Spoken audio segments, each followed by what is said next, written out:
Dobro večer, poštovani gledatelji. Evo nas u emisiji Županijskih 60. Prošli tjedan u Županiji ovo je bilo jako veselo.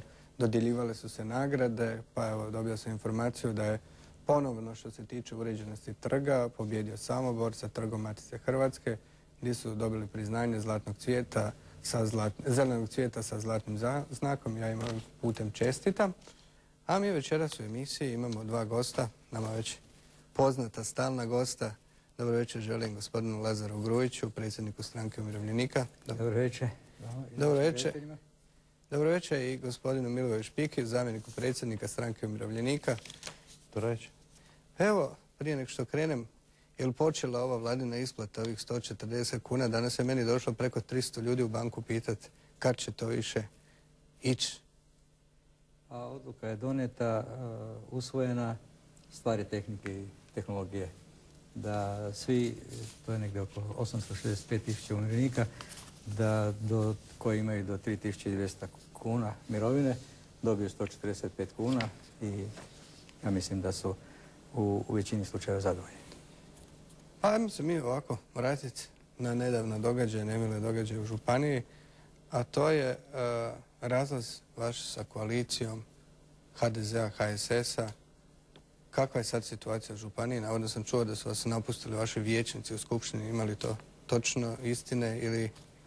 Pa gledajte, vrlo jednostavno. Mi nismo ušli u koaliciju, mi smo napravili jedan sporazum posle izbora, pošto smo samostalno dobili 3 vijećnika i trebali su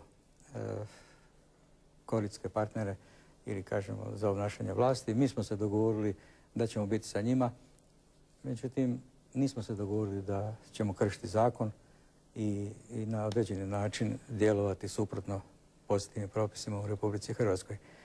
I tu se nismo našli i jednostavno smo u jednom trenutku iskazali svoje nezadovoljstvo i izašli smo iz te neprimjerene koalicije jer nemamo namjeru držati nikome lojtru i nikoga podržavati u radnjama koje se tiču i nepotizma i sukoba interesa, pa i možebitnih i drugih radnji.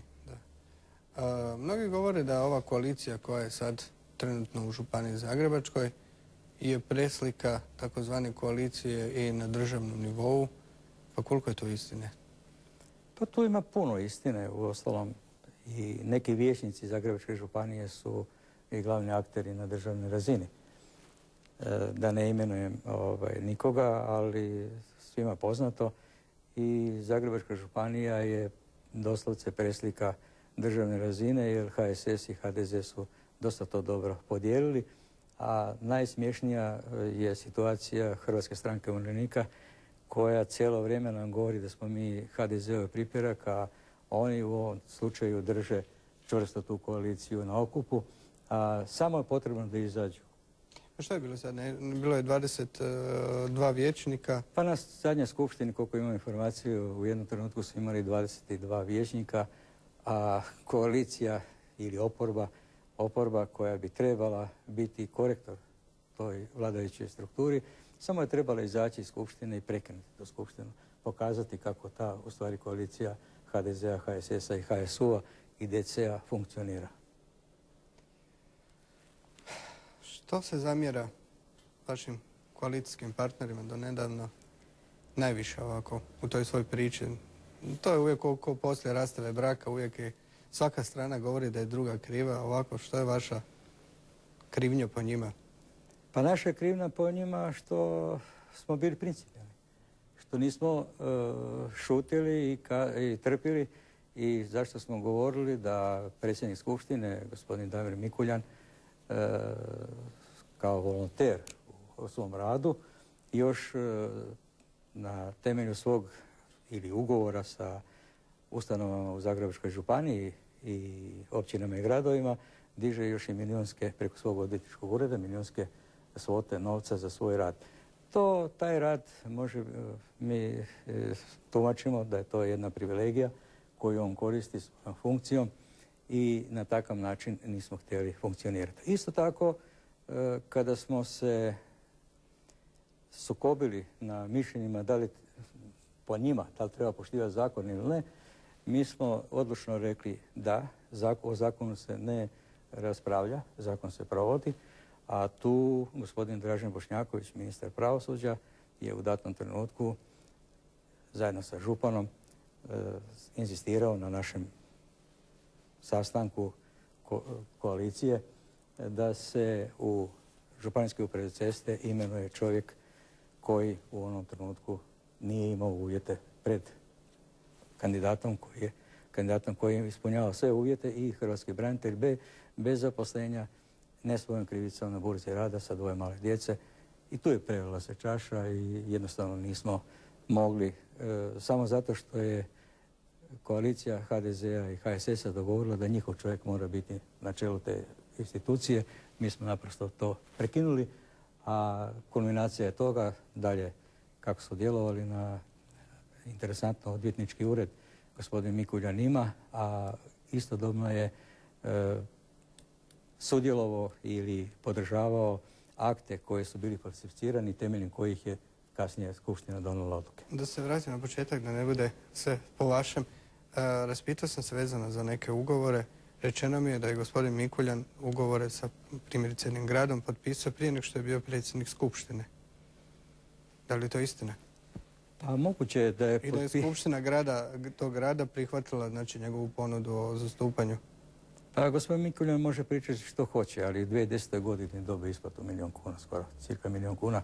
Ali neovisno o tome, on je 2008. godine već bio u koaliciji. Ali procesi u državi traju dugo, pa... Da. Ja nemam ništa protiv gospodina Mikuljana, to je draga osoba, jedan simpatičan čovjek i ja mu želim puno uspjeha u svom životu i dobro je da hoće raditi, ali neka se primi posla na tržištu, u konkurenciji.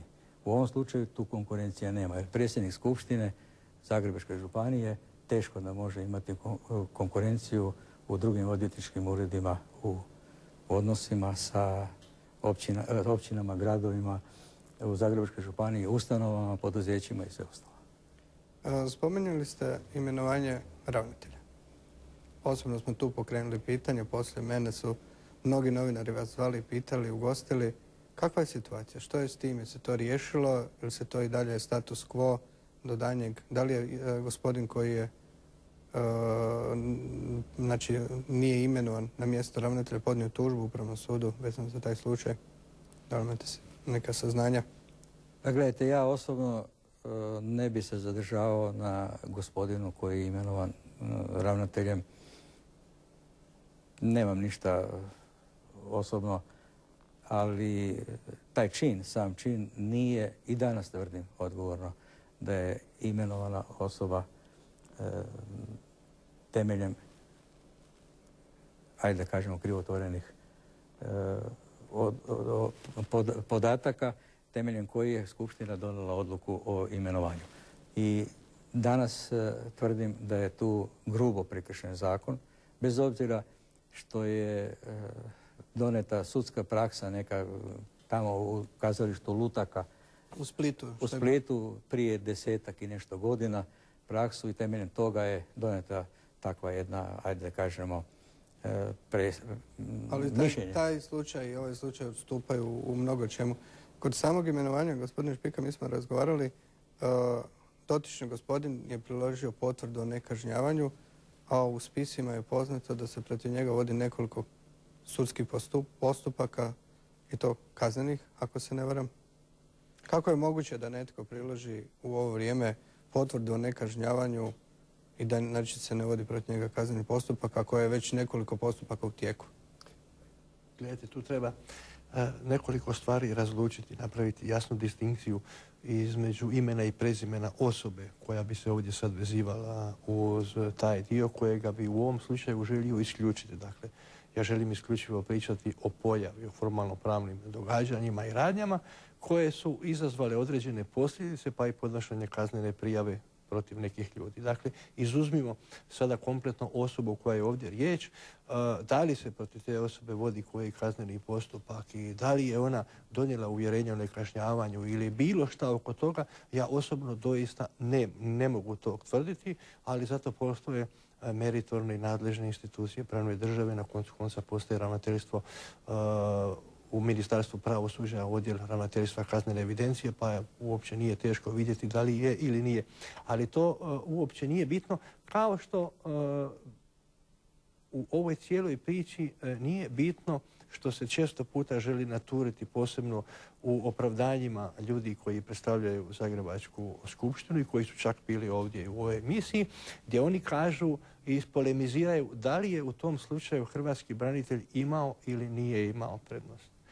Mi zbog tog detalja, da li jest ili nije, nismo podnijeli kaznenu prijavu i to nije bio predmet podnošenja kaznene prijave, već je predmet podnošenja kaznene prijave bilo krivotvorenje službene isprave. I na tome mi baziramo našu kaznenu prijavu i to ćemo istjerati do kraja. Jer se radi o krivotvorenju službene isprave temeljem koje je taj kandidat izabrao. E sad, da li je on imao pravo ili nije, možemo se pozvati i na odgovor Ministarstva branitelja. Koji je... Dva odgovora ili ne jedan? I točno tako, jer je takav dopis upućen Ministarstvu branitelja i jasno je postavljeno pitanje da li u ovom slučaju, dakle prilikom natječaja za ravnatelja te i te ustanove, kandidat koji ima status hrvatskog branitelja ima prednost pred drugim kandidatom. Ministarstvo branitelja je jasno, nedvojbeno napisalo da u tom slučaju se to treba primijeniti. I primjenjuje se zakon. I kako je to bio samo jedan kandidat, onda nije bilo potrebe glasati, već je samo trebalo primijeniti zakon.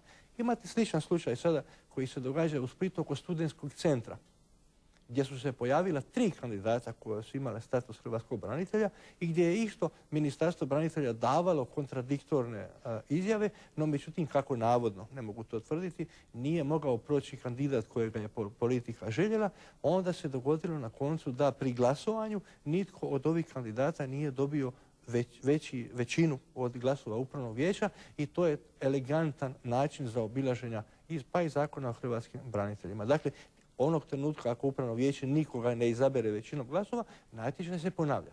Ovdje se to nije dogodilo, već se dogodilo to da je ona ekipa o kojoj smo već pričali i protiv koje smo podnijeli kaznenu prijavu krivotvorila zaključak upravnog vijeća koje jedino može potpisati predsjednik upravnog vijeća, a tada je to bio gospodin Grujić. Kako on nije potpisao nikakav takav zaključak, već oni donijeli to, ovo je nedvosmisleno krivotvorina.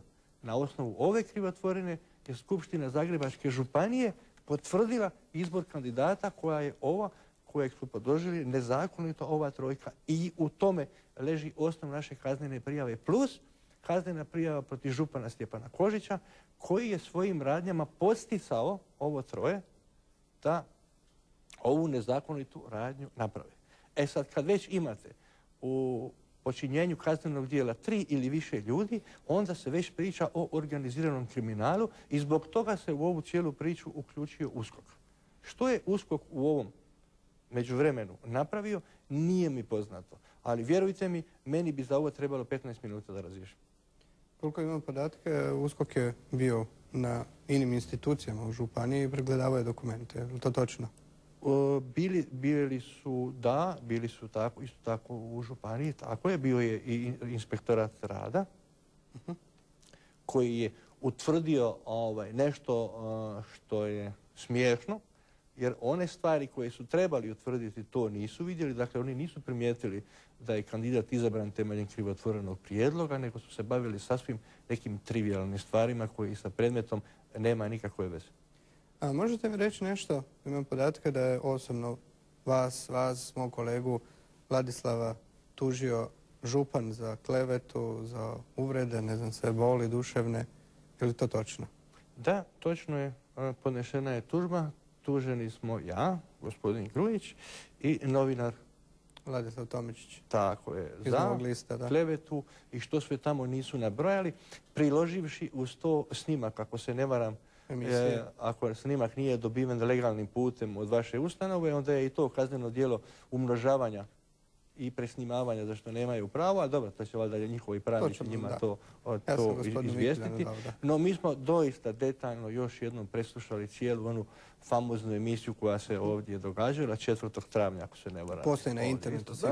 I nismo našli apsolutno ni jednu jedinu riječ, ni jednu rečenicu temeljem koje bi oni imali uporište tvrditi da je netko oklevetan ili nešto. Dakle, neće od toga biti ništa. A što se događa sa ovim postupcima? Ajmo reći, da li je podignuta nekakva prijava pri nadležnim institucijama? Ako je USKOK izašao na teren, vidio neke dokumente, da li se nešto dogodilo u tom periodu? Mi nemamo informaciju da se tu išta događa, mada je Državno odvjetništvo bilo dužno informirati podnositelja o fazi napretka postupka, pa ili okončanju, ako je odbivena kaznena prijava, ni to nije isključeno. Dakle, da bismo mi znali koji ćemo sljedeći korak poduzeti, a jedno je sigurno. Odustati nećemo.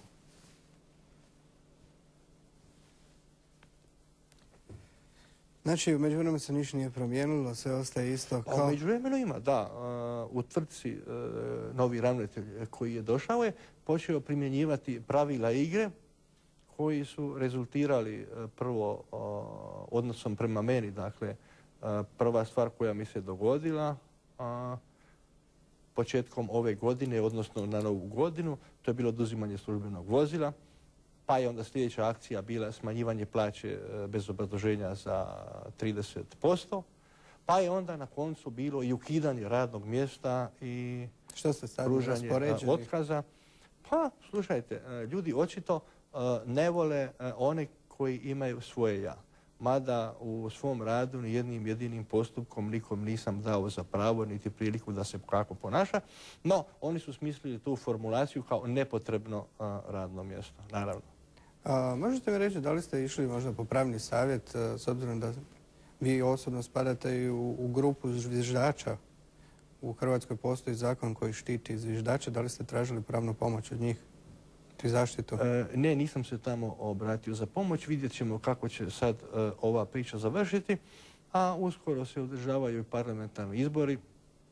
Pa mislim da će i ono čega se svi držimo, pa i naša ova opcija koja zagovara i funkcioniranje pravne države u pravom smislu riječi, dokiniti takova ponašanja u kojem će se pojedinac u javnoj ustanovi ili poduzeću ili kako god hoćete ponašati kao šerif, ne vodeći računa o tome kako će se ponašati prema svojim djelatnicima, posebno kad je takovo ponašanje u kontekstu obilježja klasičnog mobinga ili neke druge stvari. Jer evo ja sam u međuvremenu i nisam na radnom mjestu, na bolovanju sam, no svratio sam i danas na svoje radno mjesto. Na mom radnom stolu nema više telefona, nema više računala, nema ništa. Ali ima stola. Ja ništa. Dakle, očito je netko uvjeren da se ja tamo više neću vratiti, no jedno je sigurno, ja ću se vratiti tamo. A možda neki drugi neće biti tamo kad ja dođem. Ne dirajte mi ravnicu. Ali ovo nije prijetnja, naravno. Da li je možda, ajmo reći, velika krivnja u vama u tome što ste smanjili iznose natječaja, prepolovili ih sa famoznih 13 na 7 milijuna kuna, da ste pomrsli račune nekome? Ja sam dragovoljac Domovinskog rata iz 89. godine i ja sam bio u nekoliko tvrtki, djelatnik bilo kao rukovodeća osoba ili djelatnik, i svugdje sam svoj posao radio korektno kao što sam imao namjeru i ovdje. Pošto sam u tom trenutku bio jedina licencirana osoba za provedbu javne nabave, tu sam javnu nabavu, ne samo tu, već i one koje su slijedile, proveo po svim uzusima zakona o javnoj nabavi i dogodilo se to da su moje nabave završavale sa dvostruko nižim cijenama, no što su za istu stvar moji prethodnici postizali. Ne želim ja sad spekulirati oko toga da li je tu netko nešto muljao ili uzimao, ali je činjenica da smo za istu stvar dobivali po dvostruko, u pola ili čak i niže cijene, no što je u tom trenutku za istu stvar koje su aktivnosti bile u tijeku županijska uprava za ceste plaćala. I sumnjam da je sticaj okolnosti baš nakon toga takav strahovit pressing i napad na mene i odjednom, eto, vi nama više ne trebate, a samo sa jednom provedenom javnom nabavom ja sam uštedio ustanovi za moju plaću i mirovinu sljedećih 30 godina. Ali izgleda da se to nekome nije svidjelo. Da li je istina da su stizale fakture u županijske ceste, u ŽUC od županijskih cesta za košnju trave kad je u kanalima bilo po pol metra snijega? Ja sad kad bi eksplicitno rekao da, onda bih se morao pozvati na određenu fakturu i na određeni dokument koji možda u ustanovi više nema. Jer informacije radi, čini mi se i prije dan ili dva, je provaljeno u jednu od prostorija ŽUC-a i to unutar prostorija se provalilo u prostoriju. Mada je prostor uredno opremljen najsuvremenijim alarmnim uređajem, ali provalnik je provalio u prostoriju i počupao kabel alarmnog uređaja i samo je jedan stor preturao, a ta osoba je zaposlena na poslovima kontrole izvršenja određenih djelatnosti, dakle nadzorni inženjer koji prati kako bi se radovi događaju. Ne kažem da je nešto nestalo ili nije, kao što ovog trenutka neću eksplicitno tvrditi da su stizale fakture u siječnju mjesecu pred 2 godine kad je bilo metar snijega za košnju trave ili slične stvari. To bi bilo nešto što bi vrlo lako inspektori kojima je to posao mogli utvrditi pregledavajući ove situacije privremene koje Županijska uprava za ceste dobiva svaki mjesec od svojih izvođača. Možda bi našli još zanimljivih stvari, ali ne kažem da bi to našli. Kako stoji tvrdnja da se radilo kako bi trebalo, da bi po cestama trebalo biti pol metra asfalta najmanje za ovaj sav grace period unatrag 10 godina? Da li je to točno? Slušajte, istina je najnevjerojatnija stvar. Teško je neke stvari ovdje tvrditi. Mislim, iznos koji je utrošen na ceste da je toliko stavljeno da bi bilo pol metra asfalta najmanje. Pazite, ja nisam pregledavao tu dokumentaciju iz koje bi to mogao izvaditi, no ono što znam i što je činjenica, to je da je tona asfalta bila razlika u cijeni od 200 pa do 750 kuna, potpuno ista je to stvar bila strojna ugradnja i to. Dakle, cijene su jako osciliraju, ovisno o izvođaču, mada za to nema apsolutno nikakvi razlog. Ali, evo kad ste se već dotakli toga, možda ima jedna puno zanimljivija stvar koja će sad upasti u uho onima kojima bi valjda trebao biti posao neke stvari vidjeti. Zanimljivo je da je zaredao jako veliki broj javnih nabava po onim bagatelnim vrijednostima. Informacije radi. Bagatelna nabava je do 70.000 kuna koju vi ne morate oglašavati javno i dovoljno je samo da pošaljete nekolicini ponuđača, ali koje vi odredite. Dakle, vi uvijek birate tko će dostaviti ponudu. I sad to je do 70.000 kuna.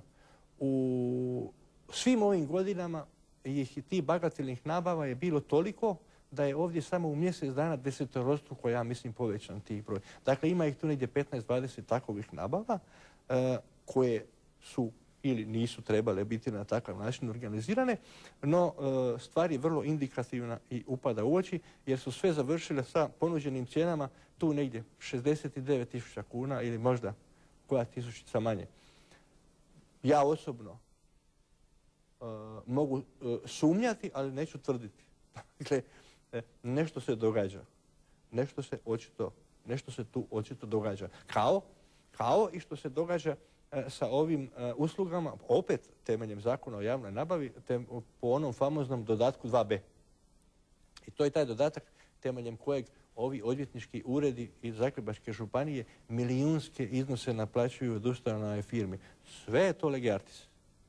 Ali molim vas, kako je moguće da samo nekoliko uglednih članova HDZ-a i HSS-a milijune zgrću, a da ostali ne mogu primirisati na blizu? Ne kažem i ne tvrdim da je išta protuzakonito, ali je u najmanju ruku nemoralno. Posebno od strane predsjednika Skupštine Zagrebačke županije, koji je lijepe novce zaradio, a kaže da je volonter.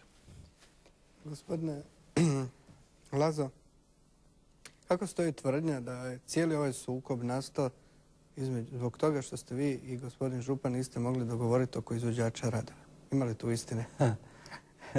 Nema nikakve istine. Jer ja niti imam izvođače, niti se bavim sa tim. Dok ste bili u upravnom odboru? U upravnom vijeću, dok sam bio, naš osnovni sukob je što nisam htio gospodinu županu kadar HSS-a imenovati za ravnatelja. Ništa drugo. Znači nisam to napravio. Ali gledajte, interesantno, kolega Milivoj je reperkusiju doživio u smislu šikaniranja, plaćanja, egzistenciju. A ja kao vijećnik u Skupštini Zagrebačke županije, kad je aktualni sat, dignem ruku među prvima, ali ne dobijem, tek zadnji dobijem na red, dođem. A kad dođem na red, onda se kaže, gospodin Mikuljan kaže, završen aktualni sat. A ja ću sad iskoristiti prigodu, a to sam htio na skupštini pitati kao vijećnik, pa mi nije dao. Sad bih ga pitao, gospodine Mikuljan, kada ćete podnijeti ostavku na mjesto predsjednika skupštine, jer sve ovo što smo danas rekli, sve ovo što se zna, ne služi vam na čast i bilo bi dobro da kao častan čovjek date ostavku i napustite mjesto predsjednika skupštine u Zagrebačkoj županiji. To će i prepustiti da vi to na skupštini riješite. Evo sad, to je jedna prilika, to je njegova greška. Da mi je dao priliku, ja bi to rekao vrlo glasno i jasno na skupštini sa argumentima. Jer ovo što danas razgovaramo, mi samo razgovaramo o tome da određena sumnja, a političar kad ima sumnji i kada se samo sumnja u normalnim zemljama, to je povod da se povuče i da prepusti mjesto drugima. Međutim, to kod nas izgleda nije i mi ćemo još uvijek, još dugo trpiti ove situacije koje jesmo. A naročito, pazite, da li može biti suradnja između mene i župana kada nagrada za životno djelo? Da, što je s tom nagradom? Pa to je najbolje Zagrbancija, portal Zagrbancija upisao se tamo. Ta nagrada za životno djelo, pa zar nije apsurd da čovjek koji obnaša određene dužnosti i zato bude plaćen cijeli radni vijek, dobije nagradu za životno djelo. Možda je obavljao to bolje od drugih.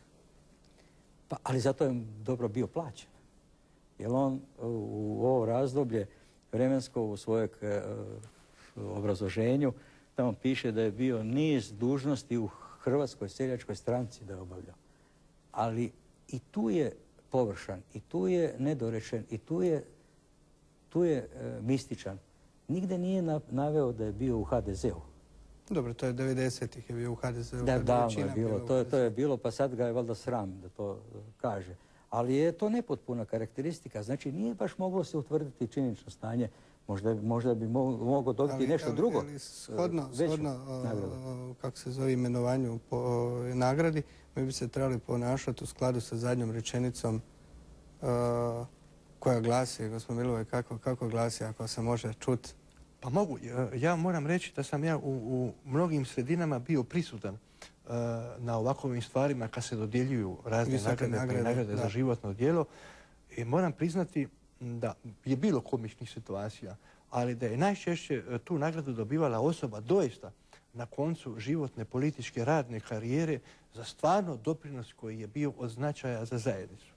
Obrazloženje koje je ovdje napisano u nagradi za životno djelo koju je gospodin Stjepan Kožić sam sebi dodijelio, jer on je predsjednik te komisije, dakle on je pisao obrazloženje, je takovo da iz pristojnosti se neću smijati, ali ovo je moralna i politička katastrofa. A ja ću vam samo pročitati jednu rečenicu, pa vi procijenite je li to on neki poduzetnik, pa je to radio to što piše ovdje, ili je to radio župan kojemu je to svakodnevni posao. Evo, pročitat ću vam samo jednu rečenicu. Zapravo dvije. Kaže, gotovo da ne postoji niti jedno športsko, vatrogasno ili neko drugo udruženje kojemu, ukoliko su se obratili za pomoć, istu nije pružio.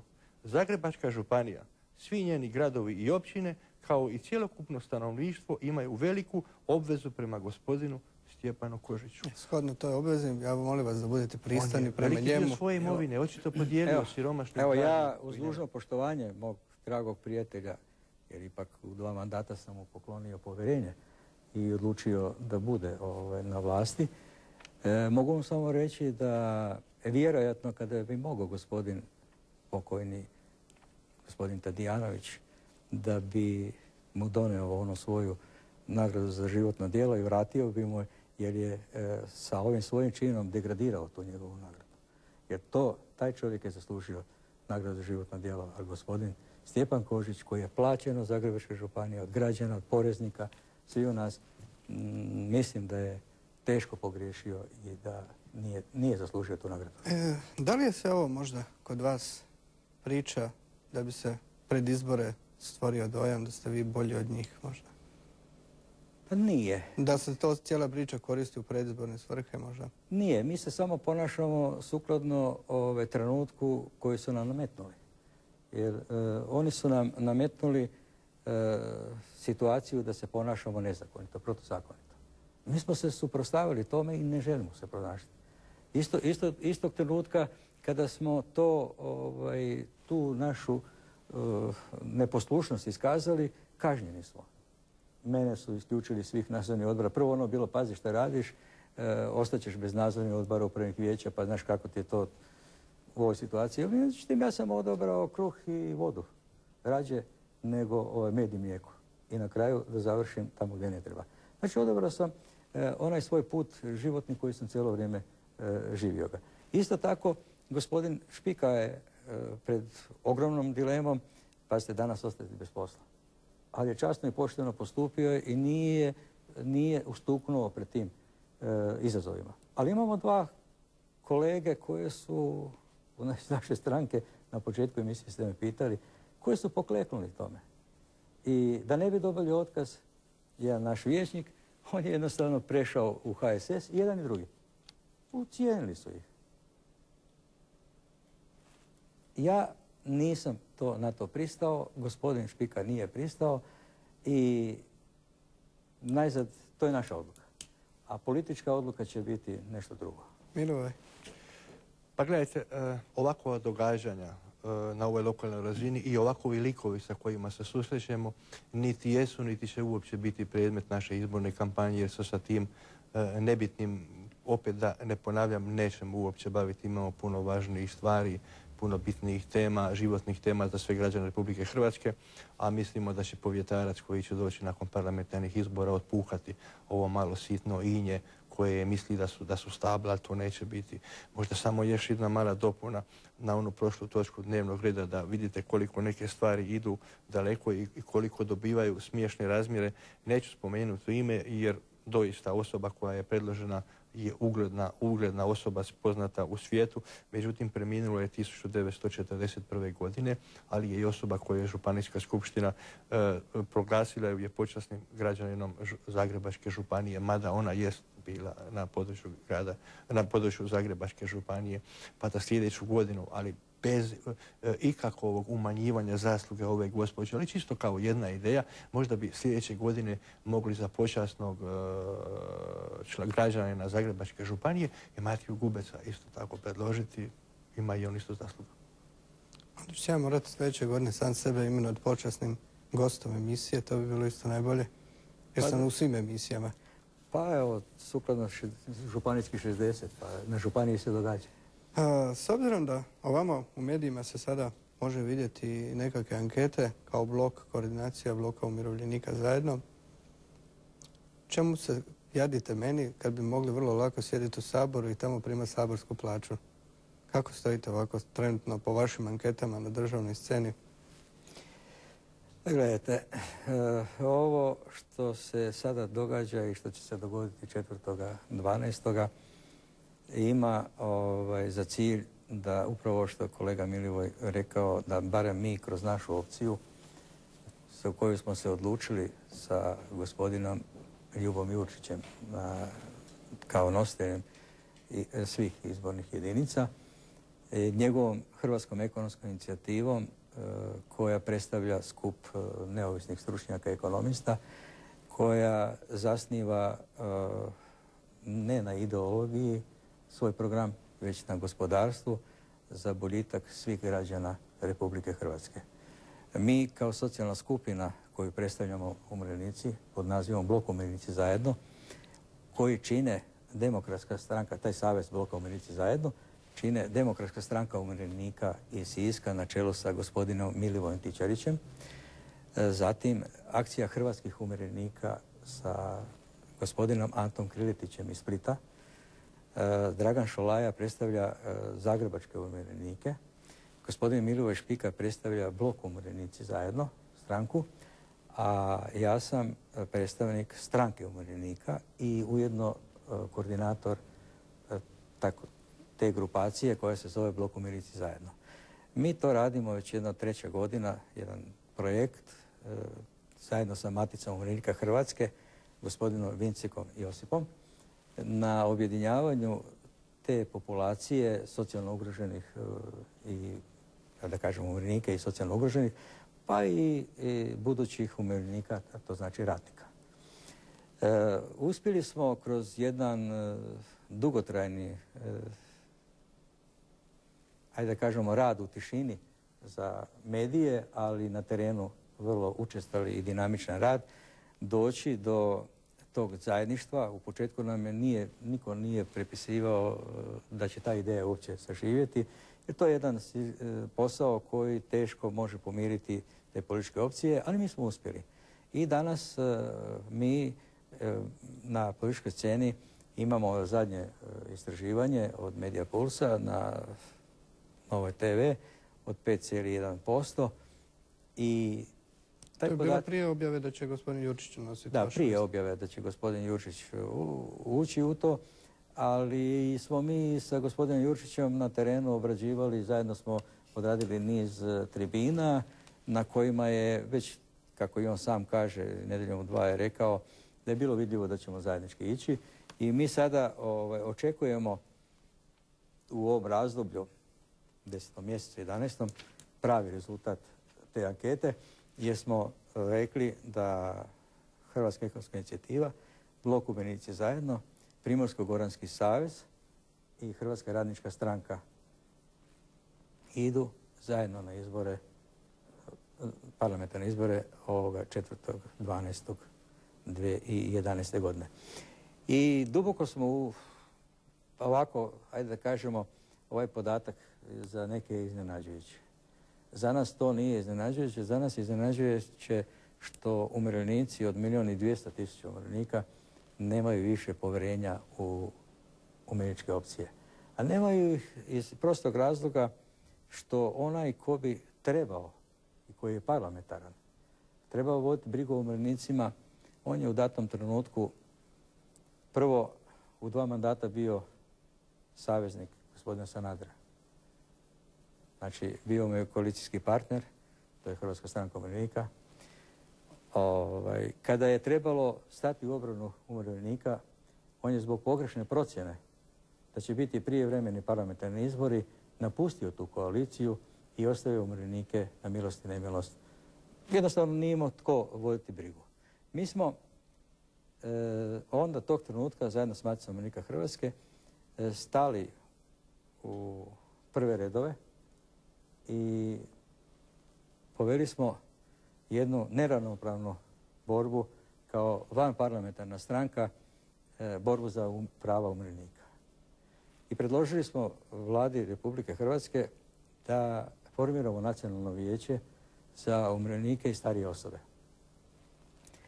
S ciljem da to nacionalno vijeće za umirovljenike i starije osobe bude razine, imamo HUP, Hrvatskih poslodavaca, onda Gospodarsko-socijalno vijeće, sindikati.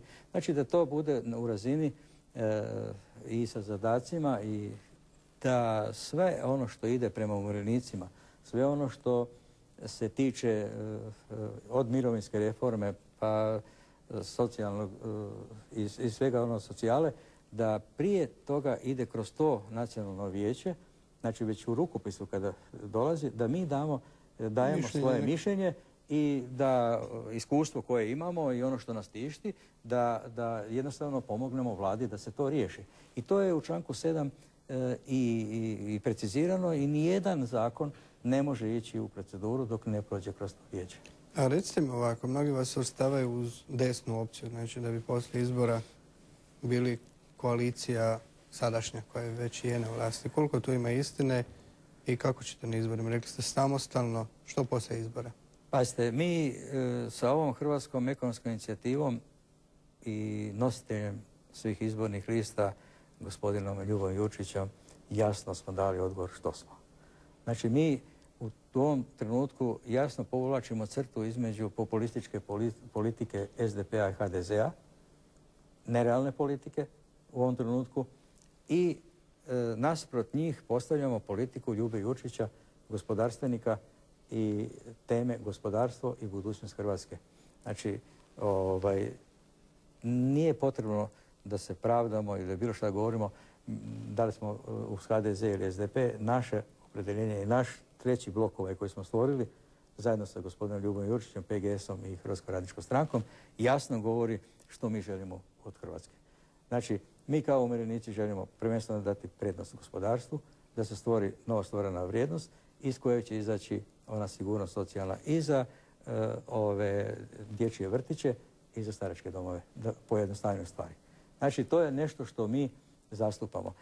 Što se tiče HDZ-a i SDP-a, mi im želimo svako dobro, ali umirovljenike pozivamo da im ne daju glas i da su dosta 20 godina i jedni i drugi, što se tiče umirovljenika, dobro živjeli na račun nas. A mi danas znamo kako nam je i možemo reći da nam nije dobro.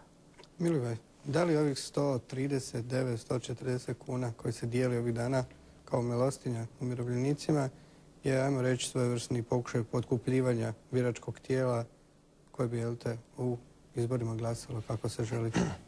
Pazite da je Nacionalno vijeće za umirovljenike starije osobe počelo raditi prije godinu dana, onda bi to sigurno bilo već prošle godine riješeno, no kako nije, nego tek ove godine, onda je jasno da je to napravljeno u najkraćem mogućem periodu koje je, dakle, dopuštam da to svatko vezuje kako je, no oni koji će dobiti tih 145 kuna će svakako biti zadovoljni.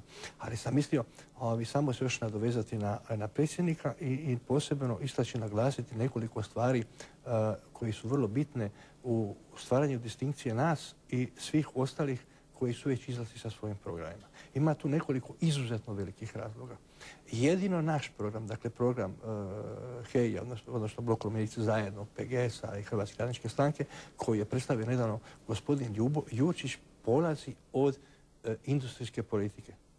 Jedino on polazi od onog temelja da bez stvaranja novih vrijednosti nema rješenja ni socijalnih problema. Ako ste primijetili, svi ostali polazu od one prvog dijela, a to je fiskalna i monetarna politika, odnosno čuvanje socijalnog mira, a to znači održavanje proračuna. A tek onda na nekom 4. ili 5. mjestu jeste ta neka industrializacija, odnosno stvaranje novih vrijednosti. A zašto je to tako? U mnogim političkim opcijama čije ste programe ovih dana čuli, te programe predstavljaju ljudi koji nisu ekonomisti. Dakle, oni ne znaju. Onaj koji predstavlja program iza kojega mi stojimo, on zna kako. I tu je ogromna razlika između onih znati kako napraviti i onih znati što treba napraviti. Jer ja i vi ovdje možemo pričati kakvo lijepo auto želimo, ali ga ne znamo napraviti. Ljubo Jurčić zna provesti ono o čemu on priča da Hrvatskoj ovog trenutka treba.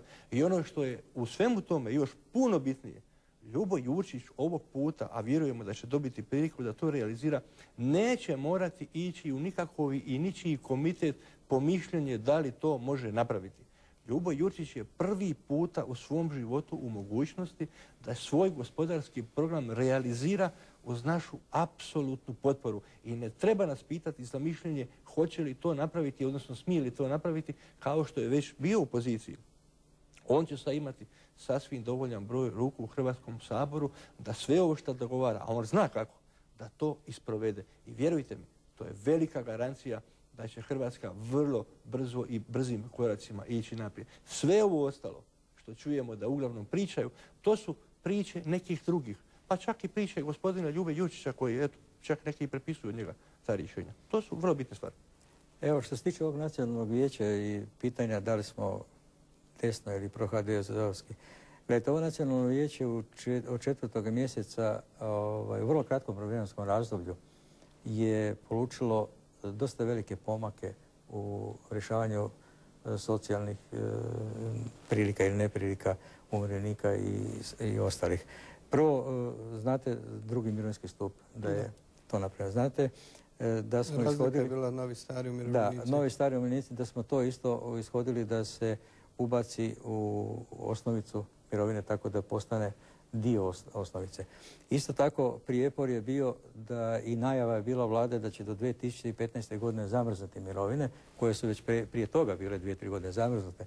Danas možemo kazati da od 1.1.2012. godine su mirovine odmrznute.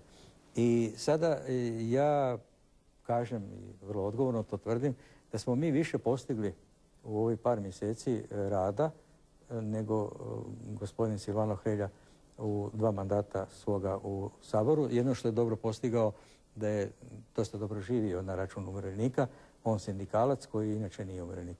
Ali neovisno o tome, mi da se ne zadržavamo na njemu, mi samo možemo kazati sada i pitati sami sebe s kim bi mi to mogli napraviti. Danas je to sa vladom jednom, ona je sticajem okolnosti Hrvatske demokratske zajednice Jadranka Kosor, ali sutra ako bude to vlada gospodina Zorana Milanovića ili gospodina Čačića, pa Bože moj, pa i mi i sa njim ćemo sjesti i razgovarati jer je to u interesu umirovljenika. Jer mi ne možemo u oporbi ništa napraviti, ali sa vladom možemo.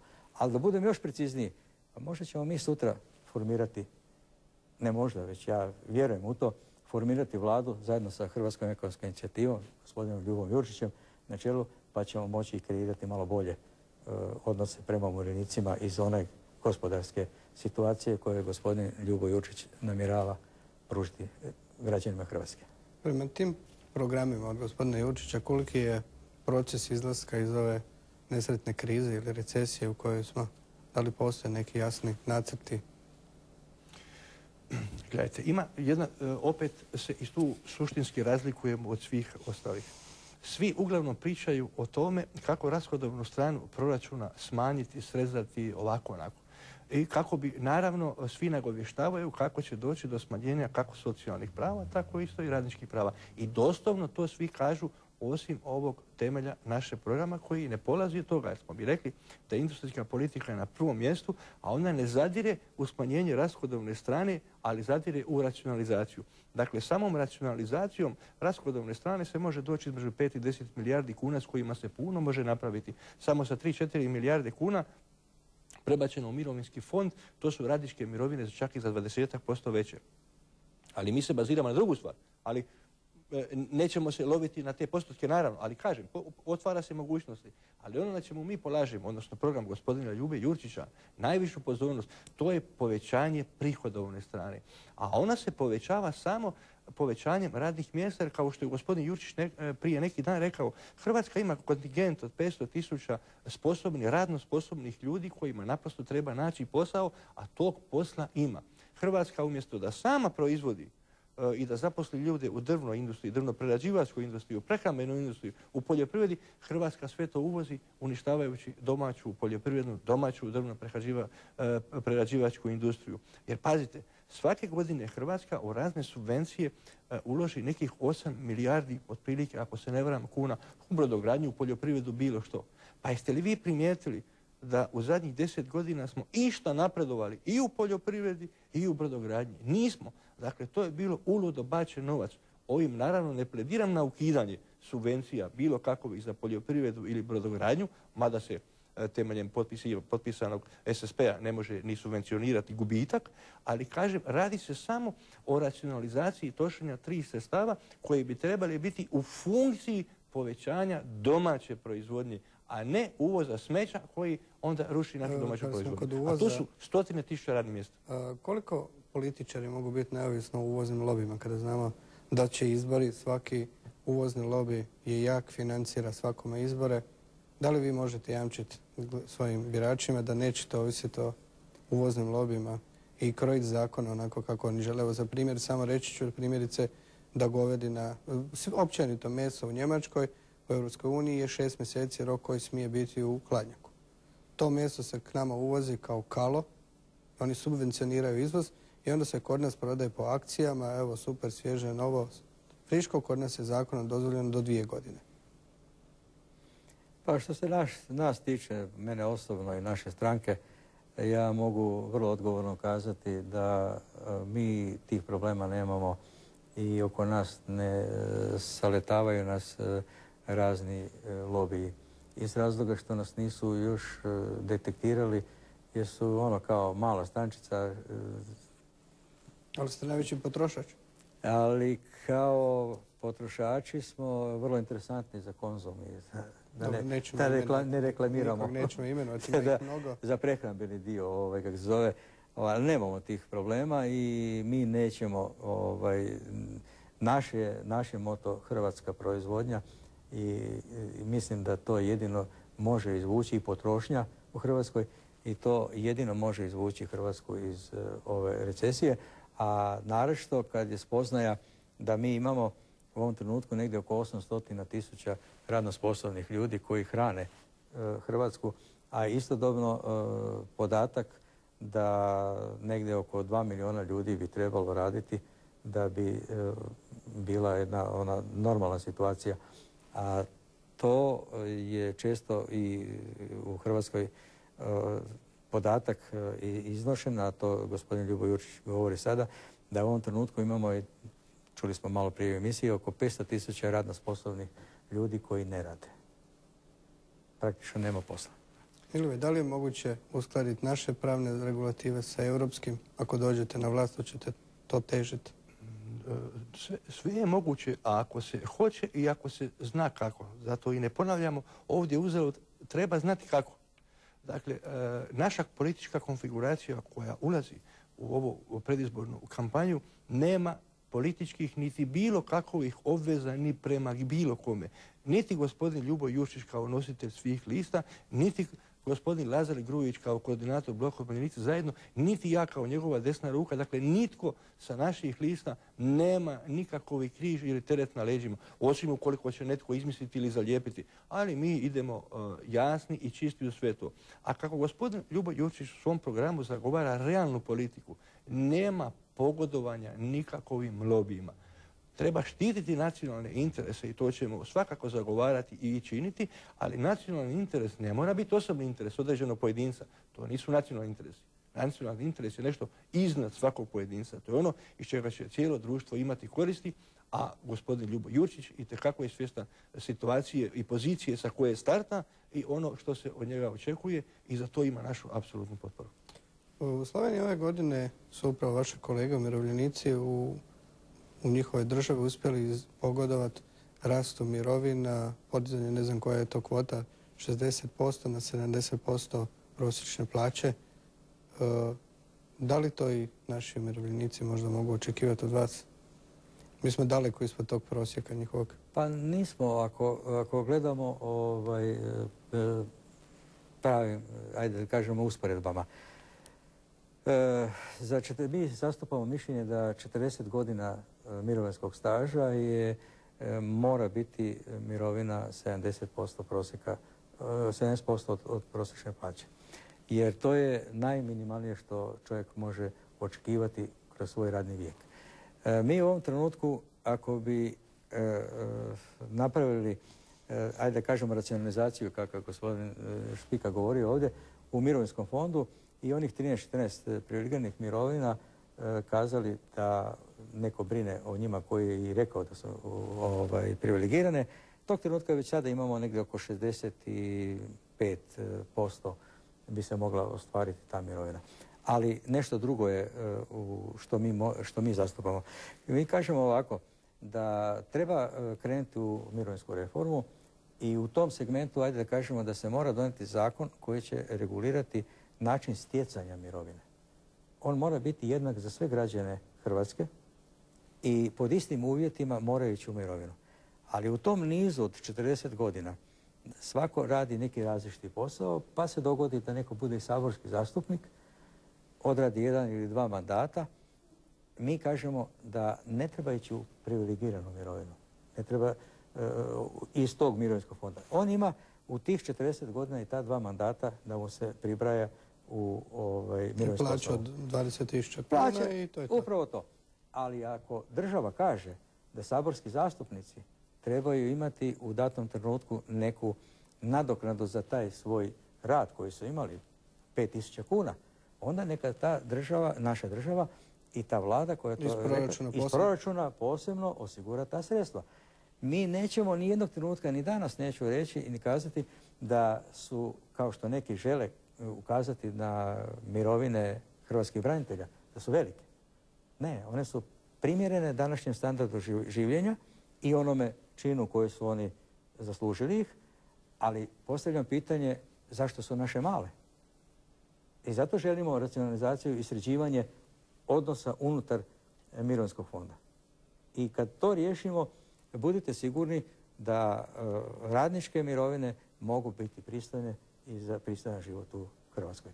A u programu Ljube Jurčića, u gospodarskom programu, točno kaže da nema razmišljanja o zamrzavanju mirovina, još manje o smanjivanju, ali ima mogućnosti za povećanje. Koliko? To nećemo govoriti sad u ovom trenutku. Ali sigurno ima za jedno pristojno, već u prvoj godini 2012. to ćemo i dokazati i to obećanje ćemo ispuniti. 2 minute su nam do kraja. Neka jasna poruka vašim biračima što mogu od vas očekivati u narednom periodu ako vas izaberu za Sabor? Pa vrlo jasno prepoznaju nas već i kroz anketu, ali jasno ćemo kazati da ćemo, kao što smo principijelni u Zagrebačkoj županiji, kao što smo principijelni na razini političkog djelovanja u Hrvatskoj, bit ćemo časni i pošteni i dalje i borit ćemo se za umirovljenička prava, a sa tim pravima nema trgovanja i nema dogovaranja na štetu i na račun 1.200.000 umirovljenika. I budite sigurni da vaš glas bude upravo vaš glas za bolje sutra u Republici Hrvatskoj svih umirovljenika. Milivoj, kratko nešto. Pa, mesari su obično simpatične osobe, ali im nikada ne bismo dali da naprave neki kirurški zahvat. Dakle, biračko tijelo bi samo trebalo obratiti pozornost tko priča to što priča, jer ako priča da će nešto napraviti taj koji ne zna kako će to napraviti, onda mu baš ne bi trebalo dati puno povjerenje. Mi zato i cijelo vrijeme smo i pričali da ispred politike, dakle ispred političkih, ideoloških i bilo kakvih drugih premisa stavljamo struku, stavljamo znanje, stavljamo ono koji zna kako. Stavljamo Ljubu Jurčića, zato što on zna. Evo, hvala vam što ste bili moji gosti večeras. Hvala vama. Evo, dragi gledatelji, nadam se da ste uživali uz program Z1 televizije. Ostanite i dalje uz nas, pratite nas, a mi se vidimo za samo 7 dana, tako sljedeći tjedan opet smo s vama. Laku noć vam želim.